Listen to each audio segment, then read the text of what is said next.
اللہ الرحمن الرحیم۔ السلام علیکم ورحمۃ اللہ وبرکاتہ۔ تقریباً 100 برس پہلے کی بات ہے، بھارت کے شہر جون پور میں ایک ہندو سونار سندر لال رہتا تھا۔ بے شمار دولت اور جائیداد اس کے پاس تھی۔ سونے چاندی کے زیورات کی بہت بڑی دکان تھی، لیکن قدرت نے اسے اولاد کی نعمت سے محروم رکھا تھا۔ ان کے ہمسایہ میں مسلمان خاندان تھا جس کے سربراہ کا نام سید شریف تھا۔ وہ ہر سال محرم کی 10ویں تاریخ کو ذکر شہادت کی محفل منعقد کرتا اور تبرک حاضرین مجلس میں تقسیم کرتا تھا۔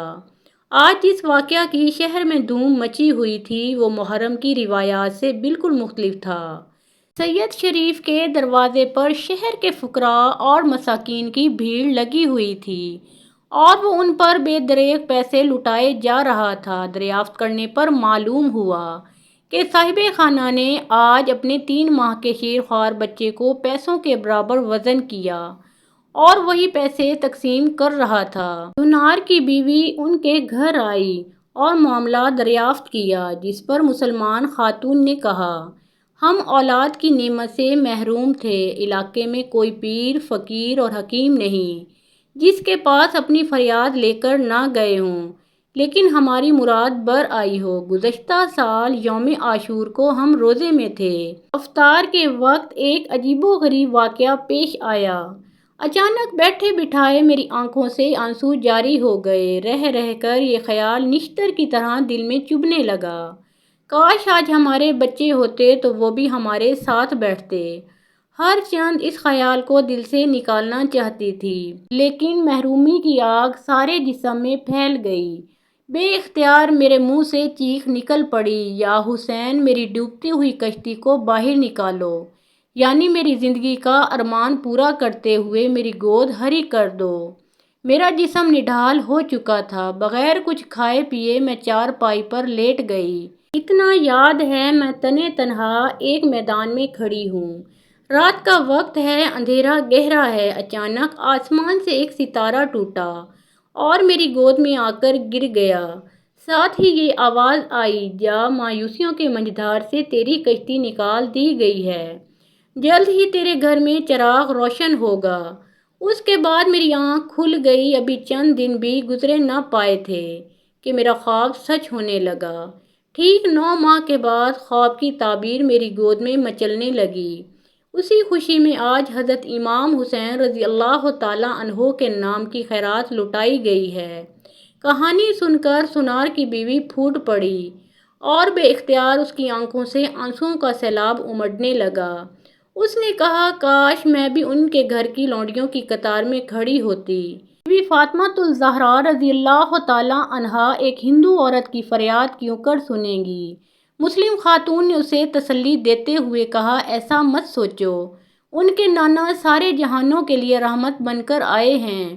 سونار کی بیوی نے عاشورہ محرم کا تبرک لے کر کربلا کی طرف منہ کیا اور دل ہی دل میں شہزادہ کونین کی سرکار میں اپنا استغاثہ پیش کر دیا۔ کچھ عرصہ کے بعد غیر مسلم خاتون نے محسوس کیا کہ اس کے دل کی تمنا پوری ہو رہی ہے۔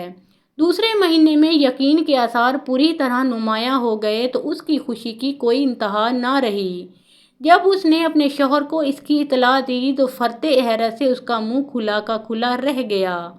آج صبح ہی سونار کے گھر پر شہنائی بج رہی تھی۔ اندر سے لے کر باہر تک سارا ماحول خوشی میں ڈوبا ہوا تھا۔ شہر کے سارے فقیر دروازے پر کھڑے تھے۔ آج سونار کے گھر بچی تولد ہوئی تھی۔ وہ چیخ چیخ کر بتا رہا تھا کہ یہ سب شہید کربلا کے روحانی فیض کی برکت ہے۔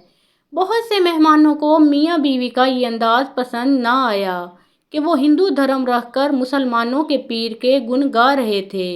بچی شباب کی منزل تک پہنچی تو اس کی شادی کی فکر دامن گیر ہوئی۔ سارے علاقے میں اس کے حسن و شباب کا ڈنکا بج رہا تھا۔ بڑے بڑے جاگیرداروں اور نوابوں کے پیغامات آئے۔ ایک جاگیردار کا بیٹا تو اس کا دیوانہ ہو گیا۔ اس نے اپنی ماں سے کہا، جون پور کے سونار کی بیٹی سے اگر میری شادی نہ ہوئی تو میں زہر کھا کر جان دے دوں گا۔ اس کی ماں خاندانی راجپوت کی بیٹی تھی۔ اس نے کہا، ایک معمولی بات کے لیے تم نے اتنی بڑی قسم کھائی ہے۔ سنار کی کیا مجال ہے کہ وہ ہمارے حکم کی سرتابی کرے؟ اگرچہ یہ رشتہ ہماری برابری کا نہیں، لیکن تمہاری خاطر سب کچھ کیا جا سکتا ہے۔ پیغام بھیجا گیا تو جواب ملا، بہت سے پیغامات آئے ہیں، لیکن ابھی تک کوئی فیصلہ نہیں کیا گیا۔ وقت آنے پر فیصلہ کیا جائے گا۔ جاگیردار کی بیوی یہ جواب سن کر غصے سے سرخ ہو گئی۔ دیکھنا یہ حور کی شادی کہاں کرتی ہے۔ اگر اس کی سجی سجائی ڈولی دروازے پر نہ منگواؤں تو میں بھی راجپوت کی بیٹی نہیں۔ سنار کی بیٹی، جس کا نام لالا تھا، اس کے حسن و جمال کی شہرت پورے علاقے میں پھیل چکی تھی۔ آخر کار ایک سنار گھرانے کے نوجوان سے لالا کا رشتہ طے پا گیا۔ شادی کی تاریخ مقرر ہو گئی۔ بارات آئی، رخصتی کی تیاریاں شروع ہو گئیں۔ کھوہاروں نے دلہن کی پالکی اٹھائی اور دولہا کی سواری آگے بڑھ گئی۔ دوسری طرف جاگیردار کی بیوی غیظ و غضب اور حسد کی آگ میں جل رہی تھی۔ عین دوپہر کے وقت مخبر نے اطلاع دی کہ سورج ڈھلنے کے بعد دلہن کی رخصتی ہو چکی ہے۔ اس نے اپنے بیٹے کو حکم دیا، اگر تیری رگوں میں اپنے باپ راجپوت کا خون ہے تو سورج ڈوبنے سے پہلے پہلے سنار کی بیٹی کی پالکی ہمارے محل کے دروازے پر لگ جائے۔ بیٹا بولا، نور الدین پور کے راستے میں جو جنگل پڑتا ہے، وہاں ہتھیاروں سے مسلح ہو کر ہمارے سپاہی پہنچ چکے ہیں۔ میں بھی وہاں جا رہا ہوں۔ شام ہوتے ہی دلہن کی پالکی ہمارے محل کے دروازے پر ہوگی۔ نور الدین پور سے 1 میل کے فاصلے پر گھنا جنگل پڑتا تھا۔ جب وہاں بارات پہنچی تو گھوڑوں کے ٹاپوں کی آواز سنائی دی۔ پلک جھپکتے ہی ننگی تلواریں چمکاتے 10-15 کڑیل جوانوں نے پالکی کو گھیر لیا۔ کمہار اپنی جان کے خوف سے پالکی چھوڑ کر بھاگ نکلے۔ دلہن پر سکتے کی کیفیت طاری ہو گئی۔ جاگیردار کا بیٹا شراب میں مست تھا۔ اس نے للکارتے ہوئے کہا، دولہا، دلہن کو اٹھا کر جنگل میں لے چلو۔ وہاں دولہے کو قتل کر کے نئی نویلی دلہن کے ساتھ پہلی رات کی ملاقات کی جائے گی۔ دولہا کو رسیوں سے جکڑ کر باندھ دیا اور پالکی اٹھا کر جنگل کے اندر لے گئے۔ جاگیردار کا بیٹا نشے کی حالت میں دلہن کے قریب پہنچ گیا اور کہا، اس وقت میں تمہارا پتی ہوں۔ تمہارے پتی کو ابھی ابھی خون میں نہلا دیا جائے گا۔ یہ کہتے ہوئے وہ لالا کی طرف ہاتھ بڑھانا ہی چاہتا تھا کہ اس کے منہ سے چیخ نکلی، یا حسین، میری عزت تمہارے ہاتھ میں ہے۔ یہ کلمہ سن کر جاگیردار کا بیٹا غصے سے تلملا اٹھا۔ ہندو دھرم کی لڑکی ہو کر مسلمانوں کے دیوتا کو پکارتی ہو، دیکھتا ہوں کون تجھے میرے ہاتھ سے بچاتا ہے۔ یہ کہتے ہوئے اس نے اپنے ساتھیوں کو للکارا، تلوار سے اس کے پتی کے 2 ٹکڑے کر دو اور لڑکی کو شکنجے میں کس کر گھوڑے پر باندھ دو۔ سپاہی رسیوں کا شکنجا لے کر لالا کے قریب پہنچ گئے۔ اچانک فضا میں بجلی کوندی، ایک تلوار چمکی اور کڑکتی ہوئی آواز سے آنکھیں بند ہو گئیں۔ تھوڑی دیر کے بعد آنکھوں کے پٹ کھلے تو زمین پر 15 لاشیں تڑپ رہی تھیں۔ رسیوں میں جکڑے شوہر کی گرہیں کھل چکی تھیں اور وہ کھڑا مسکرا رہا تھا۔ جذبہ عقیدت سے لالا اور اس کے شوہر کی پیشانیاں اللہ تعالیٰ کا شکر ادا کرنے کے لیے زمین پر جھک گئیں۔ کربلا والے سرکار کی چمکتی تلوار سے کافر ہی قتل نہیں ہوئے، بلکہ دولہا اور دلہن کا کفر بھی قتل ہو کر رہ گیا تھا۔ جان کے خوف سے بھاگے ہوئے کمہاروں نے نور الدین پور پہنچ کر سارا ماجرا کہہ سنایا۔ خبر سنتے ہی گاؤں میں کہرام مچ گیا۔ بجلی کی طرح سارے علاقے میں اس واقعہ کی خبر پھیل گئی۔ جس نے جہاں سنا جنگل کی طرف دوڑ پڑا۔ سنار اور اس کی بیوی کو اطلاع ملی تو وہ بھی فوراً اس مقام پر پہنچے۔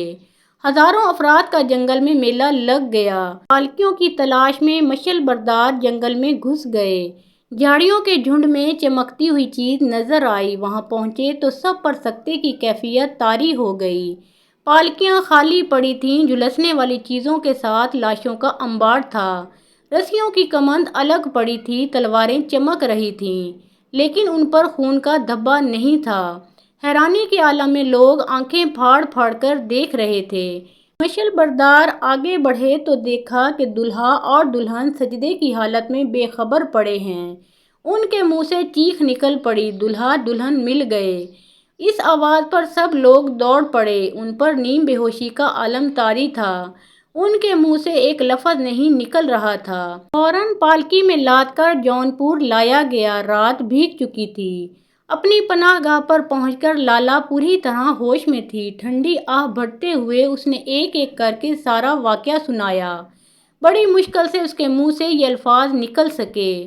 کربلا والے سرکار کو آواز دیتے ہی کڑک کے ساتھ بجلی چمکی اور دہشت سے آنکھیں بند ہو گئیں۔ اس کے بعد کس طرح کیا ہوا ہمیں کچھ بھی معلوم نہیں۔ کچھ دیر کے بعد ہم نے دیکھا زمین پر لاشوں کے ڈھیر پڑے ہیں۔ لالا کی ماں دونوں ہاتھ اوپر اٹھا کر چیخ پڑی، یا حسین تم سچے، تمہارا دھرم سچا، تم گواہ رہنا، آج ہم سب تمہارے نانا جان کا مذہب قبول کرتے ہیں۔ واقعات کے راویوں کا کہنا ہے اس خاندان کے علاوہ ہزاروں افراد کربلا والے سرکار کی برکتوں سے مشرف با اسلام ہو گئے۔ محترم ناظرین، پیارے آقا محمد مصطفیٰ صلی اللہ علیہ وآلہ وسلم کا پیارا نام ایک بار کامنٹ سیکشن میں ضرور لکھیں۔